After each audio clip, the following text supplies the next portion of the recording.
உறுதியளிக்கப்பட்ட ஓய்வூதிய திட்டத்தில் ஊராட்சி செயலாளர்களை சேர்க்க வலியுறுத்தி 15வது நாளாக ஊராட்சி செயலாளர்கள் சென்னையில் காத்திருப்பு போராட்டத்தில் ஈடுபட்டு வருகின்றனர். இதுகுறித்து கூடுதல் தகவல்களை நேரலையில் தருகிறார் எமது சிறப்பு செய்தியாளர் ராம்குமார். அவரிடம் விவரங்களை கேட்டு பெறலாம்.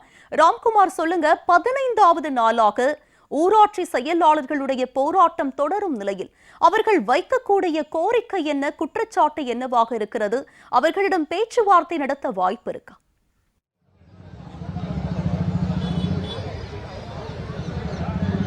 கண்டிப்பாக உமா, அதாவது கிராமப்புறங்களில் முதுகெலும்பாக இருக்கக்கூடியவர்கள் ஊராட்சி செயலாளர்கள். தமிழகம் முழுவதும் இருக்கக்கூடிய 12,525 ஊராட்சிகளில் ஊராட்சி செயலாளர்களாக இருக்கக்கூடிய இவர்கள் கடந்த 2018ஆம் ஆண்டு முதல் காலமுறை ஊதியம் வாங்குகிறார்கள். இவர்களுக்கு தற்போது விளம்பர திமுக அரசு வழங்கக்கூடிய ஓய்வூதிய திட்டத்தில் சேர்க்க வலியுறுத்தி இந்த போராட்டம் என்பது கடந்த மாதம் 6ஆம் தேதி தொடங்கி 13ஆம் தேதி வரை நடைபெற்றது. இரண்டாம் கட்டமாக கடந்த ஒரு வாரமாக இந்த சென்னையில், அதாவது சைதாப்பேட்டை உள்ளிட்ட பல்வேறு இடங்களில் இந்த போராட்டமானது நடைபெற்று வருகிறது. கிட்டத்தட்ட ஆயிரக்கணக்கான ஊராட்சி செயலாளர்கள் இந்த போராட்டத்தில் கலந்துகிட்டு இருக்காங்க. சென்னை சைதாப்பேட்டை பனகல் மாளிகை அருகே நடைபெற்று வரும் இந்த போராட்டத்தில் இந்த பகுதி முழுவதுமே ஊராட்சி செயலாளர்களின் தலையாத காட்சியளிக்குது. உறுதியளிக்கப்பட்ட ஓய்வூதிய திட்டம் என்பது அரசு ஊழியர்களுக்கு வழங்கக்கூடியது. இதுல இவங்க முழுநேர பணியாளர்களாக இருக்கக்கூடிய இவர்கள் 24 மணி நேரமும் கிராமப்புறங்களில் உள்ள மக்களுக்கு குடிநீர் உள்ளிட்ட அத்தியாவசிய தேவைகளை பூர்த்தி செய்வது இவங்களுடைய இது பணியா இருக்குது. இதுல மக்களோடு மக்களாக இருக்கக்கூடிய அவர்களுக்கு உறுதியளிக்கப்பட்ட ஓய்வூதிய திட்டத்தில் தங்களை இணைக்க வேண்டும். அதே போல ஏற்கனவே ஓய்வு பெற்றவர்களுக்கு மாதம் 15,000 ரூபாய் ஓய்வூதியம் வழங்க வேண்டும் என வலியுறுத்தி விளம்பர திமுக அரசு தொடர்ச்சியாக 15வது நாளாக இந்த போராட்டமானது நடைபெற்று வருகிறது. இதுவரை 2-3 முறை பேச்சுவார்த்தை நடத்தியும் எந்த பயனும் இல்லை. ஏற்கனவே பகுதி நேர பணியாளர்களுக்கு வழங்கக்கூடிய 3,400 ரூபாய் ஓய்வூதியம் வழங்குவோம் என சட்டப்பேரவையில் முதலமைச்சர் மு.க. ஸ்டாலின் அறிவித்திருக்கிறார். ஆனால் பகுதி நேர ஊழியர்களுக்கு வழங்கக்கூடிய இந்த ஓய்வூதியம் என்பது தங்களுக்கு போதாது.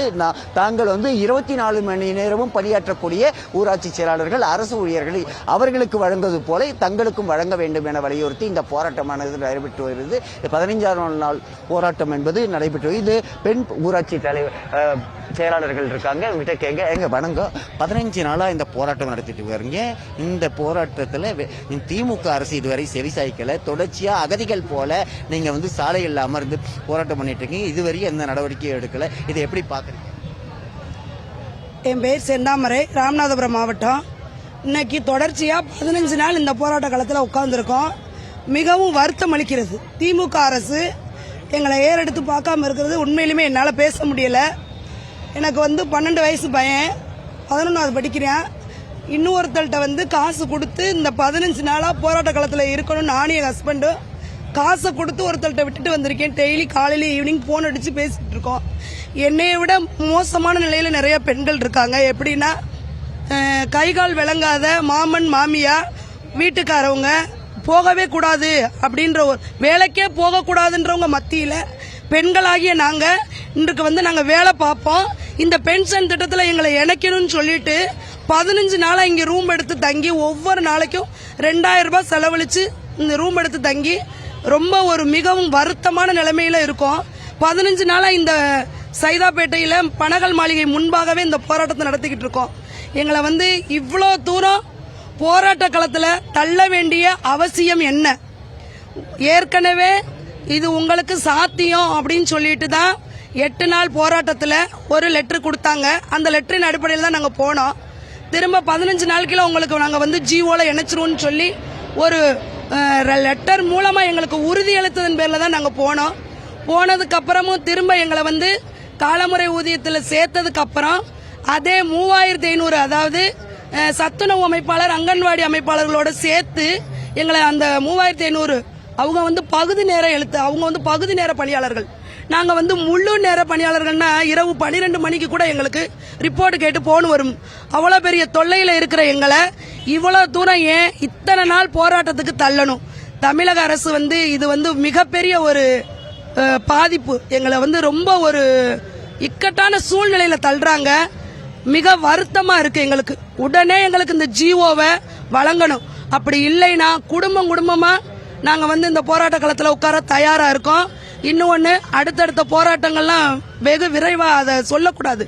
அவ்வளவு பெரிய போராட்டங்கள் நாங்க கையில் எடுப்போம். 8500 பேர் இந்த களத்துல இருப்போம். அது எந்த கிட்டத்தட்ட 15 நாளா போராட்டம், அதாவது உறக்கமின்றி சென்னையில ஒவ்வொரு இடையிலும் அகதிகள் போல் தங்கி தங்களுடைய நியாயமான பொருளாதாரத்தை கருத்தில் கொண்டு, எதிர்கால பொருளாதாரத்தை கருத்தில் கொண்டு இந்த போராட்டமானது நடைபெற்று வருது. ஆனால் இதுவரை இந்த விளம்பர திமுக அரசோ பொம்மை முதல்வர் ஸ்டாலினோ இது பற்றி எந்த நடவடிக்கையும் எடுக்கவில்லை. இதன் காரணமாக இங்க இருக்கக்கூடிய அதாவது ஊராட்சி செயலாளர்கள் மிகுந்த மன உளைச்சலுக்கு உள்ளாகி இருக்காங்க. இந்த ஊராட்சி செயலாளர்களோட சங்க தலைவர் மீடியா இருக்காங்க. சார் வணக்கம். 15வது நாளா இந்த போராட்டம் நடக்குது. தொடர்ச்சியா போராட்டம் நடத்தியோ இந்த அரசுக்கு காது கேட்கவில்லையா? நாங்கள் கிட்டத்தட்ட 2018 முதலே இந்த ஒரு கோரிக்கையை முன்வைத்து போராட்டம் நடத்தி வரோம். குறிப்பாக 6/1/2026 தேதியிலிருந்து 13/1/2026 வரை மிக பிரம்மாண்டமான போராட்டங்களை சென்னையின் பல்வேறு இடங்களில் நடத்தணும். அப்பொழுது உறுதியளிக்கப்பட்டது என்ன? விரைவில் அரசாணை கொடுக்கப்படும் என்று சொன்னார்கள். அதற்கு பிறகு நாங்கள் நம்பிக்கையோடு பொங்கலை கொண்டாடிவிட்டு நாங்கள் காத்திருந்த வேளையில் திடீரென்று மீண்டும் பகுதி நேர பணியாளர்களோடு இணைத்து ஊராட்சி செயலர்களுக்கு 3400 ஓய்வூதியம் என்று அறிவித்து விட்டார்கள். இது எங்களுக்கு மிகுந்த மன உளைச்சலை உருவாக்கியதன் காரணமாக நாங்கள் மீண்டும் கடந்த 4ஆம் தேதி முதல் தொடர் போராட்டம், இன்றைக்கு 15வது நாளாக நாங்கள் போராட்டம் சென்னை நகரில் நடத்துகிறோம். எங்களுடைய சகோதர சகோதரிகளை பாருங்கள், ஒவ்வொருவரும் கண்ணீரோடு அமர்ந்திருக்கிறார்கள். இந்த கண்ணீருக்கு மதிப்பு எது? இந்த கண்ணீர் என்னன்னா, எங்களுக்கு எலிஜிபிள். ஒரு தட்டுல 2 பிள்ளைய, ஒரு கண்ணுக்கு சுண்ணாம்பு, இன்னொரு கண்ணுக்கு வெண்ணெய் வைக்கிறது. அது இப்ப சுண்ணாம்பு வைக்கிற குழந்தை அழுகும். இப்ப இங்க வெண்ணெய் வச்ச குழந்தைக்கு என்ன வைக்கிறீங்க, அதே வெண்ணெய் எங்க கண்ணில் வைங்கன்னு நாங்க சொல்றோம். எல்லா பேருக்கும் இதே கேட்டகரியில் 15,900 50,400 வாங்கக்கூடிய இந்த பணியாளர்களுக்கு என்ன உண்டோ அதை எங்களுக்கு கொடுங்கன்னு சொல்றோம். அதுலயும் இப்போதைக்கு ஓய்வூதிய திட்டத்தில் இணைங்கன்னு சொல்றோம். ஓய்வூதிய திட்டத்தை பார்வோற்றும் அறிவிப்பு என்று மாண்பு முதல்வர் சொல்லுகிறார். ஆனால் அதே ஓய்வூதிய திட்டத்தில் இங்கு இணைக்க வேண்டியவர்கள் விடுபட்டது குறித்து அவர்கள் இதுவரை எந்த அறிவிப்பு வெளியிடவில்லை, அரசாணை வெளியிடவில்லை. இது மிகுந்த துயரத்துக்கு உள்ளாக்கி இருக்கு. கிட்டத்தட்ட இன்றைக்கு 6000 7000 ஊராட்சி செயலர்கள் சென்னை நகரில் ரொம்ப கஷ்டப்பட்டாங்க. கிராமங்களில் இருக்கக்கூடியவர்கள், மக்களுக்கு சேவையாற்றக்கூடியவர்கள், தினசரி 300 பேர் 400 பேர் 500 பேர் என்று பார்வையிடக்கூடியவர்கள், பல்வேறு நலத்திட்டங்களை செய்யக்கூடியவர்கள், திட்டங்களை செயல்படுத்தக்கூடிய இடத்தில் இருக்கிறவர்கள், கிராமத்தின் அட்மினிஸ்ட்ரேஷன் பார்க்கக்கூடியவர்கள். எங்களை இந்த சென்னை வீதி நகரில் நீங்கள் போராடுங்கள் என்று விட்டால் அங்கு கிராமத்தை யார் பார்ப்பது? இன்றைக்கு பல்வேறு இடங்களில் தண்ணீர் பிரச்சனை வருகிறது. பல்வேறு இடங்களில் செயல்படுத்துவதற்கான அந்த அதிகாரிகள் அங்கே இல்லை. இன்றைக்கு இன்னொரு அமைப்பும் போராட்ட களத்தில் சென்றிருக்கிறது. இன்றைக்கு ஊரக வளர்ச்சித்துறையே முடங்கி போயிருக்கிறது. அதுதான் உண்மை. அப்ப நாங்கள் வைக்கின்ற கோரிக்கையின்பால் உள்ள நியாயம் என்ன? இதே அளவுக்கு இந்த தட்டில் ஒரு நீதியும் இந்த தட்டில் ஒரு நீதி வைப்பது என்பது எப்படி? 2 பிள்ளைய இருக்கு, 2 பிள்ளைக்கு ஒன்று, இன்னொரு பிள்ளைக்கு ஒன்று வைக்கிறது எப்படி நீதியாகும்?